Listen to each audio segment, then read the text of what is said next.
टूटता रुपया, बिखरती अर्थव्यवस्था। भारतीय रुपया आज भारतीय इतिहास में सबसे निचली सतह पर है। जब से मोदी सत्ता में आए हैं, रुपया अपनी कीमत खोता जा रहा है। मोदी के सत्ता में आने से पहले $1 के बदले 67 रुपए मिलते थे और आज उसी $1 के लिए आपको 84 रुपया चुकाना होगा। यानी पिछले 8 सालों में डॉलर के मुकाबले में रुपया की कीमत में 17 रुपए की गिरावट आई है। अब आप ये सोच रहे होंगे कि डॉलर से रुपया का क्या संबंध है। मैं आपको डॉलर और रुपया का संबंध बताती हूँ। जब आप विश्व बाजार में कोई चीज खरीदते हैं तो उसके लिए डॉलर में पैसा चुकाना पड़ता है। तो अगर आपने $1 का कोई सामान खरीदा तो उसके लिए आपको 84 रुपया चुकाना पड़ेगा, और अगर आप $10 का कोई सामान खरीदते हैं तो उसके लिए आपको 840 रुपया चुकाना होगा। अब आप सोच रहे होंगे कि डॉलर के मुकाबले में रुपया के गिरने से देश किस तरह प्रभावित होता है। तो मैं आपको कुछ मिसाल देकर बताती हूँ कि रुपए का गिरना देश के लिए कितना घातक साबित हो सकता है।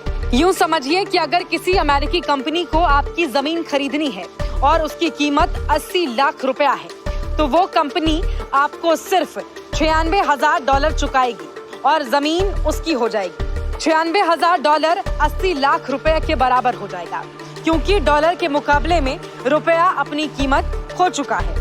और इस तरह विदेशी पूंजीपतियों के लिए भारत को खरीदना बहुत आसान हो जाएगा।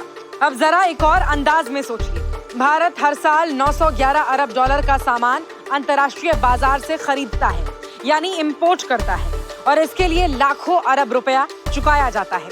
करेंसी की कीमत गिरने के कारण इंपोर्ट का बिल बढ़ जाता है, जिससे देश की आर्थिक सुरक्षा खतरे में पड़ जाती है। जब से मोदी सत्ता में आए हैं, देश पर आर्थिक संकट बढ़ता जा रहा है। उसके कई कारण हैं, उनमें से एक कारण रुपया की कीमत गिरना भी है। हैरानी की बात तो यह है कि जब रुपया मजबूत स्थिति में था तो मोदी ये लेक्चर दिया करते थे। जरा इस लेक्चर को सुनिए। कि नेपाल का रुपया कोई प्रॉब्लम नहीं, बांग्लादेश की करेंसी को कोई प्रॉब्लम नहीं, पाकिस्तान की करेंसी को कोई प्रॉब्लम नहीं, श्रीलंका की करेंसी को कोई प्रॉब्लम नहीं है।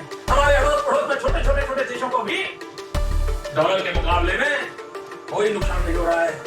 देश जानना चाहता है ऐसा क्या कारण है कि आज अकेला हिंदुस्तान का रुपया डॉलर के मुकाबले गिरता ही चला गया और क्यों चला। और मैंने साफ मान की, ये सिर्फ आर्थिक कारणों से नहीं हुआ है, ये आपकी भ्रष्ट राजनीति जो चली है दिल्ली से, उसका इससे बहुत गंभीरता से होगा। आज रुपया पूरी तरह से टूट चुका है और मोदी चुप हैं।